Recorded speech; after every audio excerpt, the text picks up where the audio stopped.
नमस्कार दोस्तों। इस वक्त जब हम लोग ये वीडियो शूट कर रहे हैं यानी कि 29 मई 2021 को, तो हम लोग पेट्रोल के प्राइसेस 2 मिनट के लिए जान लेते हैं। तो इंडिया के लगभग बहुत सारे हिस्सों में पेट्रोल के प्राइसेस जो अभी चल रहे हैं वो चल रहे हैं 104 रुपये पर लीटर। वहीं पर 2021 में आज की डेट में जो क्रूड ऑयल का रेट चल रहा है, जो रियल टाइम ग्रॉस रेट चल रहा है एक्सचेंज पे, वो 48 रुपये 54 पैसे का चल रहा है। 2014 का रेट भी जानना बहुत ज़रूरी है। तो 2014 में जब ये नई गवर्नमेंट आई थी, गवर्नमेंट हमारे यहाँ चेंज हुई थी इंडिया में, उस वक्त पेट्रोल प्राइसेस करीब 83.62 रुपीज़ पर लीटर पे बिक रहे थे। और जो क्रूड ऑयल का जो रेट था वो करीबन 105 रुपये 52 पैसे पर बैरल था। यानी कि 2014 में 105 रुपये 52 पैसे पर बैरल और 2021 में 48 रुपये 54 पैसे, यानी करीब 54% की गिरावट आई है क्रूड ऑयल के पर बैरल रेट पर। वहीं पर पेट्रोल प्राइसेस 83 रुपये 62 पैसे से बढ़कर 104 रुपये यानी करीब 24 रुपये 37 पैसे बढ़ चुका है। आपको एक डेटा जानकर और हैरानी होगी कि पिछले करीब आपका 2014 से लेकर 2021 यानी पिछले करीबन 7 सालों में पेट्रोल प्राइसेस में एक्साइज ड्यूटी चूँकि बढ़ोतरी हुई है। तो ये क्यों हुई है जबकि क्रूड ऑयल प्राइसेस काफ़ी डाउन चले गए हैं? तो करीब 217% की बढ़ोतरी हुई है पेट्रोल प्राइसेस पे। वहीं पर अगर मैं डीजल की बात करूं तो डीजल में ये बढ़ोतरी करीबन 600% से ज़्यादा है, मतलब 594%। 4 रुपये 58 पैसे का एक्साइज ड्यूटी करीबन डीजल पे लगता था 2014 पे, जो अभी बढ़कर 31 रुपये 83 पैसे हो गया। ये डेटा जो मैं आपको कोट कर रहा हूँ, ये डेटा है नवंबर 2020 का। करंट रेट इससे भी ऊपर है। और जब वहीं पर मैं बात कर रहा हूँ डीजल के पेट्रोल प्राइसेस की, तो 10 रुपये 38 पैसे 2014 में जो प्राइसेस लगती थी वो बढ़ के 32 रुपये 98 पैसे जो एक्साइज ड्यूटी है वो हो चुकी है। तो करीब 217% का जो बढ़ोतरी है वो पेट्रोल के एक्साइज ड्यूटी पर है और करीब 594% का जो बढ़ोतरी है वो आपका एक्साइज ड्यूटी यानी एक्साइज टैक्स पर है डीजल के। दोस्तों ये डेटा आप लोगों ने कई बार देखा होगा, कई बार आपके सामने आया भी होगा, बट बड़ी मज़ेदार बात है कि इस डेटा से हम सीख क्या सकते हैं। और आपने देखा होगा ये डेटा देते वक्त बहुत सारे मीडिया हाउसेस ने, और specially political point of view से अगर बात की जाए ना, तो लोगों का ये कहना है, कई लोगों का और कई मीडिया हाउसेस ने भी आपके सामने बड़ी आसानी से चीज़ बोल दी है कि ये पेट्रोल प्राइसेस के हाइक जो है वो राष्ट्रहित में है, वो देश हित में है। तो दोस्तों इस वीडियो में हम लोग यही एनालिसिस करने की कोशिश करेंगे और यही डिकोड करने की कोशिश करेंगे कि पेट्रोल या डीजल प्राइसेस जो होते हैं वो भी किसी उसकी हाइक यानी उसमें अचानक से तेज़ी आना और इतनी ज़्यादा तेज़ी आना क्या किसी भी देश के लिए वो राष्ट्रहित में होता है? क्योंकि अगर वो राष्ट्रहित में होता है तो बहुत सारे देश दुनिया के जो हैं उन्हें भी इस फॉर्मूले पे जाना चाहिए और अपने यहाँ जो है पेट्रोल और डीजल के प्राइसेस को कई गुना में बढ़ा देना चाहिए। तो इसी को समझने की कोशिश करेंगे आज के इस वीडियो में। दोस्तों किसी भी कंट्री का जो विकास होता है जिसको हम लोग राष्ट्रहित बोलते हैं यानी कि डेवलपमेंट बोल देते हैं, विकास। तो जब विकास की हम लोग बात करते हैं तो वो विकास बेसिकली जो उसको पैमाना होता है उसको नापने का होता है जीडीपी यानी कि grass domestic product. Grass domestic product होता क्या है, इस पर एक डिटेल वीडियो मैंने बना के रखी है, ऊपर आई बटन में उसकी लिंक है। आप अगर जानना चाहेंगे कि जीडीपी क्या होती है आप उससे देख सकते हैं, बट मैं मोटा चूँकि इस वीडियो में उसका संदर्भ है तो मैं उसको एक समराइज फॉर्म में मैं आपको बता देता हूँ। जीडीपी बेसिकली किसी भी देश का एक ग्रोथ का इंडेक्स होता है। वो इसलिए होता है कि उस जीडीपी पे ये मापा जाता है कि एक स्पेसिफिक पॉइंट ऑफ टाइम के दौरान, मान लीजिए 1 साल, तो उसके दौरान उस देश में कितनी भी सर्विसेज और कितने प्रोडक्ट जो है मैन्युफैक्चरिंग इंडस्ट्री से प्रोड्यूस हुए हैं और उनका जो सेल्स प्राइस होता है, उनका जो विक्रय मूल्य होता है, तो वो कहलाता है, उसका जो टोटल होता है वो कहलाता है बेसिकली ग्रास डोमेस्टिक प्रोडक्ट यानी जीडीपी। यानी मोटा माटी एक देश में 1 साल के अंदर कितनी सेल्स होती हैं, कितने जो भी प्रोड्यूस हुए हैं सर्विसेज और जो भी मैन्युफैक्चरिंग हुई है, तो उसकी जो सेल्स प्राइस है वो आपकी जीडीपी कहलाती है। तो जब ओवरऑल सारी चीज़ें जीडीपी पे डिपेंड है, यानी कि एक देश में अगर सेल्स ज़्यादा से ज़्यादा बढ़ती चली जाती है, सेल्स का वॉल्यूम बढ़ता चला जाता है, तो वो देश में, इसका मतलब है सेल्स तब बढ़ेगी या जब मैन्युफैक्चरिंग ज़्यादा होगी और सर्विसेज ज़्यादा दी जाएंगी, और ये दोनों चीज़ें तब दी जाएंगी जब इसकी डिमांड ज़्यादा होगी। यानी कि जब डिमांड ज़्यादा होगी, चीज़ें ज़्यादा बिकेंगी, तो वो देश ज़्यादा तेज़ी से ग्रोथ करेगा। अब ये जब हम ये चीज़ डिस्कस कर रहे हैं कि सेल्स जितनी ज़्यादा होगी, सेल्स की ग्रोथ पे और डिमांड की ग्रोथ पे ही डिपेंड करता है कि जीडीपी कितना ग्रो होगी, और उसी आधार पे ये डिसाइड होगा कि कितना ग्रो करेगा कोई देश। तो अब ये जान लेते हैं कि जीडीपी के लिए एक इम्पॉर्टेंट पहलू क्या है। वो इम्पॉर्टेंट पहलू है इन्फ्लेशन। इन्फ्लेशन को बोलते हैं महंगाई दर। अब बेसिकली जो सेल्स होती है, सेल्स जीडीपी को प्रभावित करता है और सेल्स को प्रभावित करता है इन्फ्लेशन। इन्फ्लेशन कैसे? बेसिकली दोस्तों दो तरह का इन्फ्लेशन होता है, एक होता है कास्ट पुल इन्फ्लेशन और दूसरा होता है डिमांड पुल इन्फ्लेशन। अभी कास्ट पुल इन्फ्लेशन क्या होता है? कास्ट पुल इन्फ्लेशन होता है कि सपोज कोई सामान है जिसकी मैन्युफैक्चरिंग हो रही है, जो आपको बिक रहा, आपके पास आता है, आप उसे खरीदते हैं। अगर उसके रॉ मटेरियल यानी उसकी रॉ मटेरियल में अगर तेजी आ जाती है, अगर उसके रॉ मटेरियल महंगे हो जाते हैं तो उसकी कॉस्ट बढ़ जाती है, और चूंकि उसकी लागत बढ़ जाती है इसलिए उसकी प्राइजेस बढ़ जाती हैं, यानी कि वो महंगा हो जाता है। तो एक ये होता है। दूसरा जो चीज़ होता है वो होता है डिमांड पुश या डिमांड पुल कह ले। तो डिमांड पुल इन्फ्लेशन में क्या होता है कि बेसिकली कोई एक प्रोडक्ट है और अचानक से उसकी डिमांड काफ़ी तेज़ी से बढ़ जाए, उसकी सप्लाई कम हो लेकिन उसकी डिमांड ज़्यादा हो जाए। तो जब उसकी डिमांड ज़्यादा होती है और उसकी सप्लाई कम होती है तो उस वजह से जो है उसके प्राइस में वेरिएशन होता है, प्राइस हाइक हो जाता है, क्योंकि खरीदने वाले बहुत होते हैं, बेचने वाले बहुत कम होते हैं। सो कास्ट पुल इन्फ्लेशन और डिमांड पुल इन्फ्लेशन। अब यहाँ पे जो एक इम्पॉर्टेंट बात है जो हमको समझने वाली है कि ये चीज़ आप ध्यान रखिएगा, जीडीपी जो है वो सेल्स है, और सेल्स का बढ़ना या सेल्स का घटना डिपेंड करता है इन्फ्लेशन पे। और इन्फ्लेशन में इंपॉर्टेंट ये है कि जब इन्फ्लेशन बढ़ता है, यानी किसी भी चीज़ की महंगाई बढ़ती, कोई चीज़ ज़्यादा महंगी हो जाती है, तो वो बहुत सारे लोगों की रीच से बाहर हो जाती है। जब वो बहुत सारे लोगों की रीच से बाहर हो जाती है, एक सेकेंड, तो जब वो जब महंगा हो जाता है तो बहुत सारे लोगों की रीच से बाहर हो जाता है, तो उसकी वजह से उसकी डिमांड जो है वो कम होने लगती है। यानी कि अगर महंगाई बढ़ेगी तो उस कंडीशन में चीज़ों की डिमांड घटेगी, और अगर डिमांड घटेगी तो सेल्स घटेगी, और सेल्स घटेगी तो लोगों जो जीडीपी घटेगी। आप इस पूरे चीज़ों को आप समझ चुके होंगे। अब यहाँ पे एक तीसरी चीज़ है जो इम्पोर्टेंट है, वो है टैक्सेशन। तो ये जो डिमांड एंड सप्लाई होता है उसकी वजह से, या कॉस्टिंग चीज़ों की बढ़ जाती है रॉ मटेरियल्स की, उसकी वजह से जो प्राइसेस बढ़ती हैं और महंगाई बढ़ती है, वो एक पॉइंट हो गया। बस दूसरा पॉइंट है टैक्सेशन। अभी टैक्सेशन क्या होता है कि टैक्सेशन एक देश के लिए जो है बहुत इंपॉर्टेंट होता है। टैक्स आपकी सरकार कलेक्ट क्यों करती है?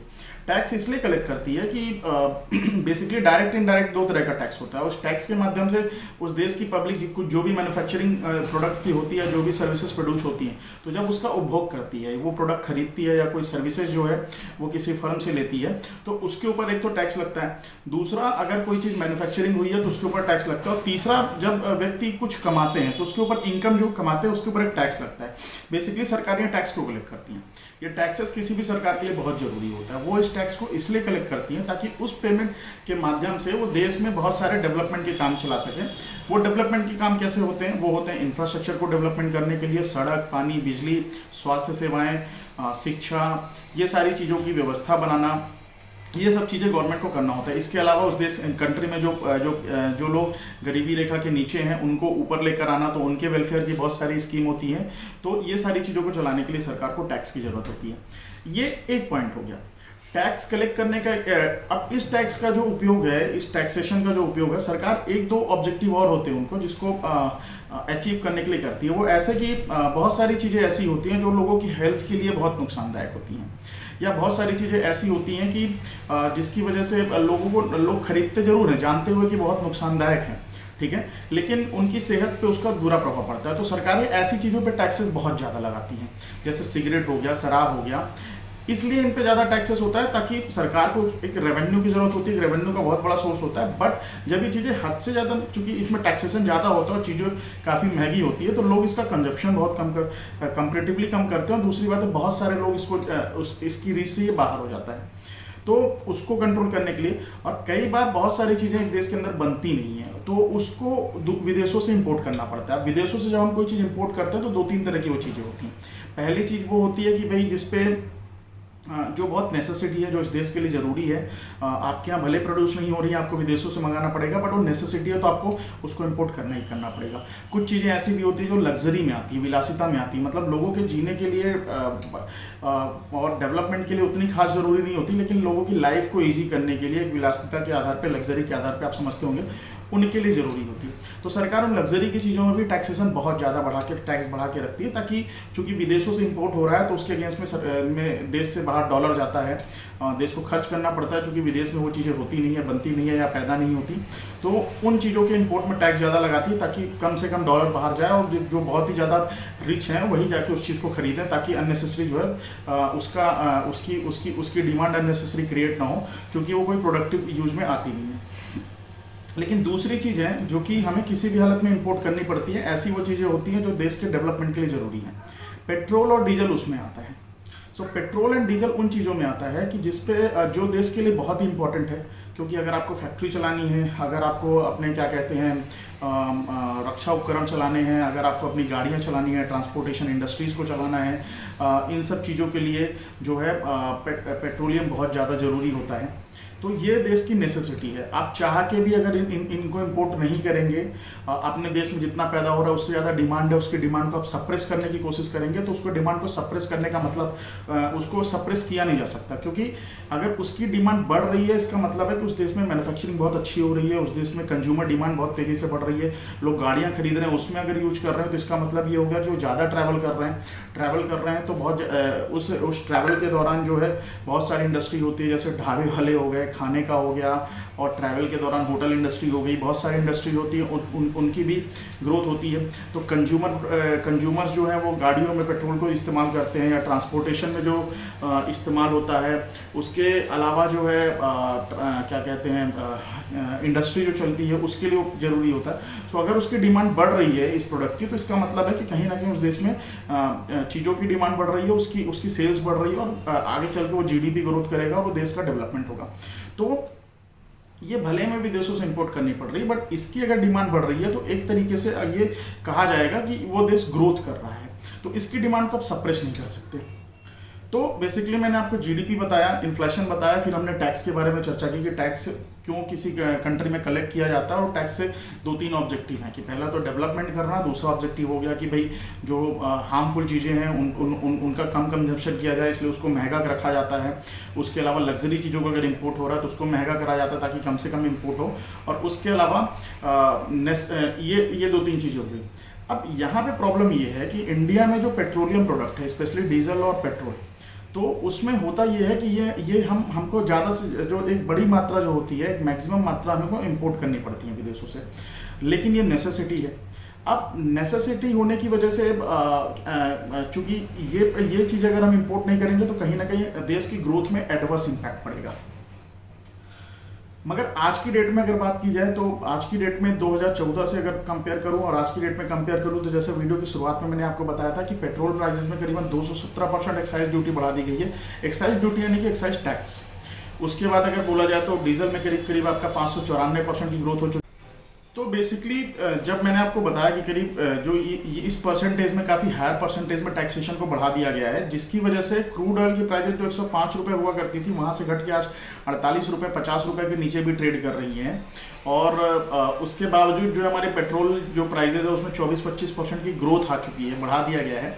तो इसका इम्पैक्ट जो है, चूँकि मैंने आपको बताया कि ये नेसेसिटी प्रोडक्ट है, ये वो प्रोडक्ट नहीं है कि जो लोग अपनी लग्जरी के लिए इस्तेमाल कर रहे हैं, ये वो प्रोडक्ट नहीं है कि जिसको लोग इसलिए इस्तेमाल कर रहे हैं कि क्या कहते हैं उनको कुछ मतलब ये नशा या ऐसा करने वाला कोई प्रोडक्ट नहीं, नेसेसिटी प्रोडक्ट है। ये आपकी इंडस्ट्रीज़ के लिए, आपकी कंज्यूमर्स ग्रोथ के लिए, उन सब चीज़ों के लिए ज़रूरी है।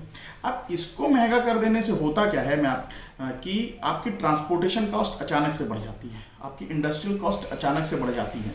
कैसे कि मैं आपको एक छोटा सा एग्जांपल लेता हूँ कि सिर्फ और सिर्फ पहले अगर किसी भी चीज़ की ढुलाई होती थी, अगर एक कमर्शियल व्हीकल की बात की जाए तो एक गाड़ी से अगर एक शहर से दूसरे शहर में ढुलाई की जाती थी तो उस वक्त अगर वो 83 रुपये में पर लीटर पेट्रोल खरीद रहे थे और आज 104 रुपये पर लीटर में खरीद रहे, जबकि 105 रुपये बैरल वहाँ पर पेट्रोलियम प्राइजेस थे। अगर वो घट के 48 हो गए तो प्राइजेस अभी 83 से भी काफ़ी नीचे आ जाने चाहिए थे। तो अगर ये प्राइजेस कम, उसी कंपेयर में थोड़ा बहुत बेनिफिट, पूरा ना सही लेकिन थोड़ा बहुत बेनिफिट भी अगर सरकार पेट्रोल प्राइजेस में लोगों को देती तो उससे होता ये कि वो ट्रांसपोर्टेशन कॉस्ट जो होती कम होती, और ट्रांसपोर्टेशन कॉस्ट कम होने की वजह से प्रोडक्ट के भी प्राइजेस कम होते हैं। दूसरा, इंडस्ट्री में जब ये डीजल इस्तेमाल होता है सो उसके प्राइजेस भी कम होते हैं, क्योंकि पेट्रोल की प्राइजेस कम होती तो कॉस्ट कम होती। यहाँ पे कॉस्ट बढ़ गई है, वहाँ पे कॉस्ट कम होती। उसके अलावा अगर हम चले जाएँ तो एग्रीकल्चर के खेती में भी जो है डीजल बहुत इस्तेमाल होता है, तो वहाँ भी प्राइजेस कम होती। तो इससे जो होता है चीज़ों, जब प्राइजेस नॉर्मल होती, प्राइजेस डाउन होती तो आपका इन्फ्लेशन रेट काफ़ी नीचे रहता है, यानी महंगाई दर कम रहती, और उसकी वजह से लोग जो है प्रोडक्ट को खरीदते। अभी हो क्या रहा है कि चूंकि पेट्रोल प्राइसेस काफ़ी महंगे हैं और कंज्यूमर प्रोडक्ट्स भी काफ़ी महंगे चले गए हैं। आपके जो है दालें हो गई, तिलहन हो गया, उसके अलावा जो है आप अगर कोई ट्रैवल भी करना चाह रहा है अपने खुद के प्राइवेट व्हीकल से, तो वो इसको काफ़ी सोच समझ के खर्च कर रहे हैं। बहुत ही नेसेसिटी हो रहा है, बहुत ही इंपॉर्टेंट है तो कर रहे हैं, अल्स उसको अवॉइड कर रहे हैं। खाने पीने की चीज़ों में भी क्योंकि इनकम बढ़ी नहीं है पिछले काफ़ी समय से लोगों की, इनफैक्ट कोविड 2019 के बाद आने के बाद कंडीशन ये हो गई है कि लोगों की इनकम और कम हो गई है, बहुत सारे जॉब लॉसेस हुए हैं, तो इसकी वजह से डिमांड अपने आप मार्केट में काफ़ी वीक है। क्योंकि डिमांड मार्केट में वीक है, उसके अलावा प्राइजेस भी बहुत ज़्यादा हैं, तो लोग धीरे धीरे जो है उनकी जो चीज़ों को खरीदने की जो क्षमता है वो काफ़ी कम हो चुकी है। अब इसका नुकसान ये होता है कि आप इसका एक रिपल इफेक्ट होता है। आप देखिए कि अगर जो ग्रोसरी प्रोडक्ट्स हैं उनमें केवल नेसेसिटी प्रोडक्ट की डिमांड होती है, उसमें भी अगर व्यक्ति एक घर में एक दिन में कोई अगर दाल 5 किलो खर्च होती थी तो वो दाल 3 किलो में ही काम चला रहा है, तो इसकी वजह से क्या हो रहा है कि सेल्स डाउन हो रही है। इसी तरीके से ब्रांडेड प्रोडक्ट की भी डाउन हो रही है। तो जब वो सेल्स डाउन हो रही है तो अल्टीमेटली जो कंपनियां हैं हमारी जो मैन्युफैक्चरिंग कर रही हैं उनके प्लांट्स भी आधी क्षमता से काम करते हैं। जब आधी क्षमता से काम करेंगे, जब सेल डाउन होगा तो उसके कंपेरिजन में वो जो है अपना प्रोडक्शन भी रिड्यूस करेंगे। प्रोडक्शन रिड्यूस करेंगे तो जॉब जो लोगों की है, एक तो नई जॉब क्रिएट नहीं होगी, ग्रेजुएट तो हर साल निकलते हैं, नई जॉब्स क्रिएट नहीं होंगी। जब नई जॉब्स क्रिएट नहीं होंगी तो बट ऑब्वियस है कि इधर जॉब क्रिएट नहीं होगी तो लोगों के हाथ में सैलरी नहीं आएगी, हाथ में लोगों की सैलरी नहीं आएगी, तो फिर जो नए खरीदार पैदा होते हैं मार्केट में जो बनते हैं वो नए खरीदार भी बंद हो जाएंगे। ये इम्पैक्ट कई जगह पे जाते हैं। ट्रांसपोर्ट, और चूंकि जॉब क्रिएट प्रॉपर इस वजह से नहीं, डिमांड ना होने की वजह से इंडस्ट्री का प्रोडक्शन कम होगा, नई जॉब्स क्रिएट नहीं होगी, तो उसकी वजह से लोग जो है ना फ्यूचर की इन्वेस्टमेंट भी कम करते हैं। जैसे आज घर खरीदना एक बड़ा इन्वेस्टमेंट होता है। अगर कोई भी घर खरीदता है तो उसके लिए वो एक लोन लेता है, और लोन छोटा मोटा लोन नहीं होता, वो 10 साल 15 साल का होता है। जब आगे इतनी स्थिरता दिख रही है तो लोग उसको भी नहीं लेते। उसके बाद ऑटोमोबाइल इंडस्ट्री, जब लोगों की इनकम कम हो रही है तो ऑटोमोबाइल इंडस्ट्री, जो कि आज इंडिया में ऑटोमोबाइल इंडस्ट्री हो गया, रियल एस्टेट हो गए, एफएमसीजी इंडस्ट्रीज हो गई, यह इंडिया में सबसे ज़्यादा रोजगार पैदा करने वाली कंपनी मतलब इंडस्ट्रीज में से एक है। तो होता क्या है कि जब इनकी सेल्स डाउन होगी, ये नए प्रोडक्शन, जिनके प्रोडक्शन जो है वो कम होंगे, यहाँ पे नई जॉब्स क्रिएट नहीं होगी, तो धीरे धीरे करके रियल एस्टेट वगैरह की डिमांड भी कम होती चली जाएगी, और वही इस देश में हो रहा है। तो बेसिकली इनके डाउन होने के पीछे बहुत सारे कारण होते हैं, और उसमें से एक मेजर कारण है ये पेट्रोलियम प्राइसेस। तो ओवरऑल अगर देखा जाए ना, तो कहीं से कहीं तक जिस तरीके से मीडिया हाउसेस या एक पॉलिटिकल डिस्कशन में लोग बोल देते हैं कि नहीं पेट्रोलियम प्राइसेस आपके जो है वो उसमें टैक्स सरकार ले रही है तो बाद में आपको ही वापस कर रही है, तो ये टैक्सेशन एक्चुअली प्रोग्रेसिव टैक्सेशन नहीं है। ये टैक्सेशन कहीं ना कहीं आपके यहाँ पर जो है प्रोडक्ट की डिमांड और सेल को कम कर रहा है, जिसकी वजह से जो है इंडस्ट्रीज के प्रोडक्ट की सेल कम हो रही है, और इंडस्ट्रीज की फर्दर ग्रोथ या जो आज उनकी क्षमता उस क्षमता से कम वो प्रोडक्शन कर रही है, जॉब्स क्रिएशन नहीं हो रही है। तो ये निगेटिव टैक्सेशन है, ये प्रोग्रेसिव टैक्सेशन नहीं है। तो अगर उस हिसाब से देखा जाए ना, तो ये काफ़ी जो है ये ग्रोथ को निगेटिवली इम्पैक्ट कर रहा है। पॉलिटिकल डिस्कशन कुछ भी हो सकता है, डेटा मैंने आपके सामने रखा है, कुछ डेटा मैं आपके सामने अभी और रख रहा हूँ। अच्छा, जब मैं ये रिसर्च कर रहा था तो इस रिसर्च को करते वक्त मेरे सामने एक बहुत ही इंटरेस्टिंग फैक्ट सामने आया। मैं देख रहा था रिसर्च करने के दौरान, तो मुझे गूगल में एक डेटा मिला। आप इस डेटा को ध्यान से देखिएगा। इस डेटा में अच्छा ये क्या होता है कि मैं किसी पार्टी वाइज बात नहीं कर रहा हूँ, लेकिन आपको ये देखना है कि किस तरीके से डेटा को जो है पूरी तरीके से आपके सामने ना दिखाकर एक पार्ट को हाइड कर लिया जाता है, ठीक है, या थोड़ा बहुत उसको प्रेजेंट करने के तरीकों को चेंज करके कैसे पॉलिटिकल पार्टी आपको गुमराह कर देती है।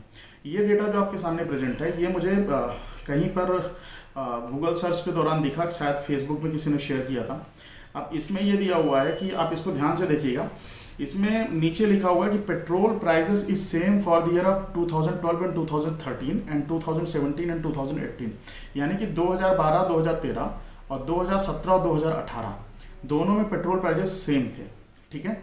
अब हम देखते हैं तो सही बात है, 2012 में पेट्रोल 78 रुपये 57 पैसे पर लीटर बिक रहा था, 2017 में 78 रुपये 67 पैसे, 2013 में 83 रुपये 62 पैसे, और यहाँ पर 2018 में बिक रहा है 83 रुपये 75 पैसे। तो प्राइजेस तो सेम है, बट इंपॉर्टेंट है कि ये तीसरी लाइन में लिखा है wondering where did use subsidy amount 4,43,308 crore looted by UPA government. इसका मतलब ये हुआ कि नीचे ही लिखा हुआ है कि मैं इस चीज़ को लेकर बड़ा अचंभित हूँ कि जब प्राइजेस 2012-2013 में बराबर दी गई थी और 2017-2018 में बराबर प्राइजेस हैं, प्राइजेस में बढ़ोतरी नहीं हुई है। तो आप देखेंगे कि सब्सिडी दी गई है जो 2012-2013 में आप देखेंगे तो करीब 2011 में 1,38,541 करोड़, 2012 में 1,61,029 करोड़ और 2013 में 1,43,738 करोड़। तो कुल मिला के 4,43,308 करोड़ की सब्सिडी 3 सालों में गवर्नमेंट की तरफ से दी गई ताकि प्राइजेस जो हैं इस प्राइस में बेचा जाए। अब ये जो पोस्ट शेयर की गई है उसके हिसाब से ये होता है कि सरकार अगर प्राइजेस 12-13 और 17-18 में यही है, ठीक है, और इसी प्राइजेस में मोदी सरकार ने केवल और केवल 7,069 करोड़ का 2017 में सब्सिडी दिया था। तो कांग्रेस गवर्नमेंट ने जो सब्सिडी खाते से के नाम पर 4,43,308 करोड़ रुपए निकाले हैं वो कहाँ गए, वो एक तरीके से लूट है। ये डेटा आपके सामने प्रेजेंट है। अब देखिएगा इस डेटा को कैसे स्मार्टली आपके सामने प्रेजेंट किया गया है। मैं आपके सामने एक और डेटा शेयर करता हूँ। इस डेटा में आप देखेंगे कि 2011 में क्रूड ऑयल के प्राइसेस जो चल रहे थे वो चल रहे थे करीब करीब 85 रुपये। 2011-12 में वो प्राइजेस हो गए थे करीबन 105 रुपये के ऊपर चले गए थे। 2012-13 में भी प्राइजेस करीब करीब 104-105 रुपये के आसपास ट्रेड कर रहे थे। सॉरी, 2011-12 में 111 रुपये, 2012-13 में करीबन 105 रुपये। वहीं पर 2016-17 में ये जो क्रूड ऑयल के प्राइजेस हैं ये करीब करीब आपका 45-46 रुपये और 2017-18 में ये करीबन 56-57 रुपये के आसपास ट्रेड कर रहे थे। अब दूसरा पॉइंट ऑफ व्यू है कि यूपीए गवर्नमेंट करीब करीब 2012 और 2013 में 105 रुपये पर बैरल, आप इस डेटा में देखिएगा कि 85 रुपये, 111 रुपये, 107 रुपये, 105 रुपये, यानी कि करीब करीब 105 रुपये पर बैरल के ऊपर जो है 10-11 के डेटा को हटा के 11-12, तो 105 रुपये पर बैरल के ऊपर जो है क्रूड ऑयल को खरीद रही थी और खरीदने के बावजूद वो जो है 78 रुपये पे पेट्रोल और डीजल, पेट्रोल जो है आपको 78 रुपये और 83 रुपये के आसपास बेच रही थी। तो इसका मतलब क्या हुआ? इसका मतलब ये हुआ कि जो बीच का भार है वो सरकार सह रही थी और वो जो नुकसान पेट्रोलियम कंपनी को हो रहा था वो नुकसान जो है वो सरकार की तरफ से पेट्रोलियम कंपनी को भरा जा रहा था। मतलब सरकार कह रही थी कि आप पेट्रोलियम प्राइजेस मत बढ़ाइए, क्योंकि अगर पेट्रोल प्राइजेस अगर हम बढ़ा देंगे तो उससे नुकसान होगा, ट्रांसपोर्टेशन कॉस्ट बढ़ेगी, जो मैंने वीडियो में डिस्कस किया है, और ये एक निगेटिव जाएगा इकोनॉमी के लिए और हमारे देश का ग्रोथ रुकेगा। तो इसलिए आप पेट्रोल प्राइजेस आप इसी रेट पे रखिए, जो आपका नुकसान होगा वो हम आपको देंगे। तो सरकार ने कंज्यूमर को सस्ते रेट पे देने के लिए करीब 4,43,000 करोड़ का जो है सब्सिडी दिया। वहीं पर 2017-18 में करंट गवर्नमेंट ने करीब करीब 60 रुपये के नीचे का पेट्रोल, और यहाँ पर 2017 में अगर देखा जाए 16-17 में तो 45 रुपये के आसपास क्रूड खरीद के भी सेम रेट पे पेट्रोल दे रही है। तो जब प्राइसेस ही डाउन हो गए तो कंपनियों को घाटा ही नहीं होगा, और घाटा ही नहीं होगा तो वहाँ पे सब्सिडी देने की क्या जरूरत है। उल्टा यहाँ पे प्राइसेस अगर कंपेयर किया जाए 111 रुपये या 105 रुपये के रेट से, तो यहाँ पर अगर क्रूड ऑयल आप सस्ते में खरीद रहे हैं तो यहाँ तो प्राइसेस और डाउन होनी चाहिए।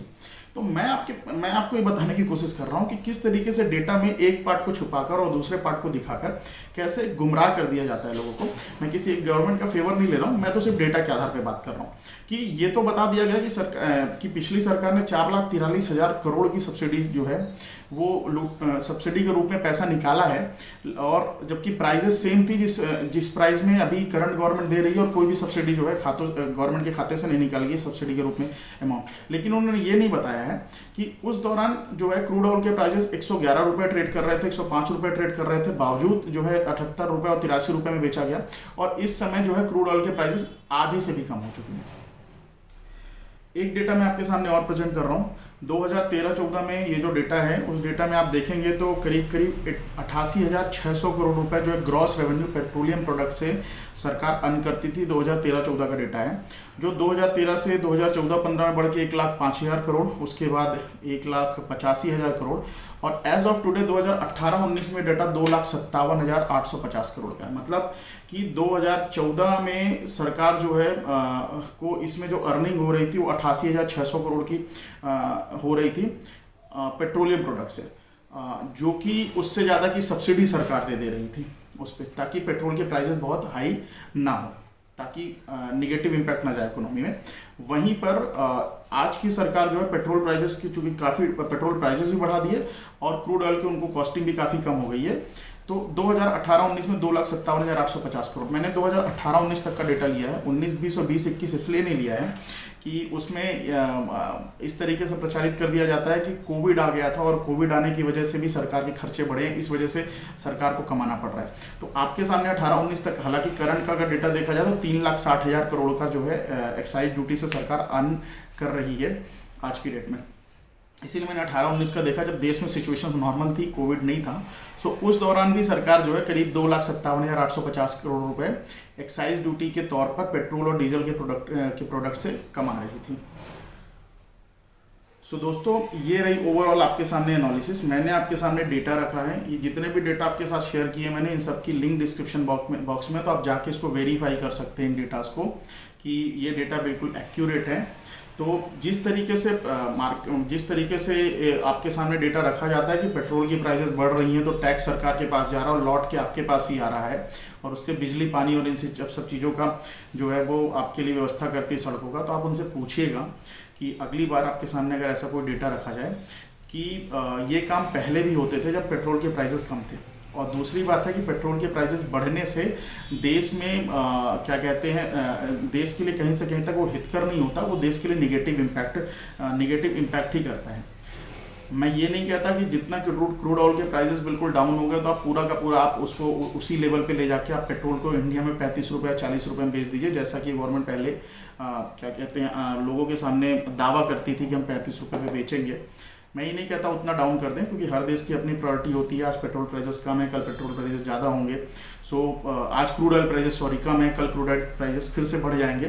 सो देश को एक ऐसा एवरेज बना के प्राइस दे ताकि वो बहुत ज़्यादा कॉस्टिंग भी ना हो, उसकी बहुत ज़्यादा महंगा भी ना हो, और कल को और वो जो बफर आप फंड इकट्ठा करेंगे उस दौरान, कल को अगर वो प्राइसेस बहुत ज़्यादा होते हैं तो आप सब्सिडाइज करके एटलीस्ट उस रेट को जो है मेंटेन करके रखें बराबर, ताकि इंडस्ट्री की कॉस्ट बराबर चले और महंगाई कंट्रोल में रहे।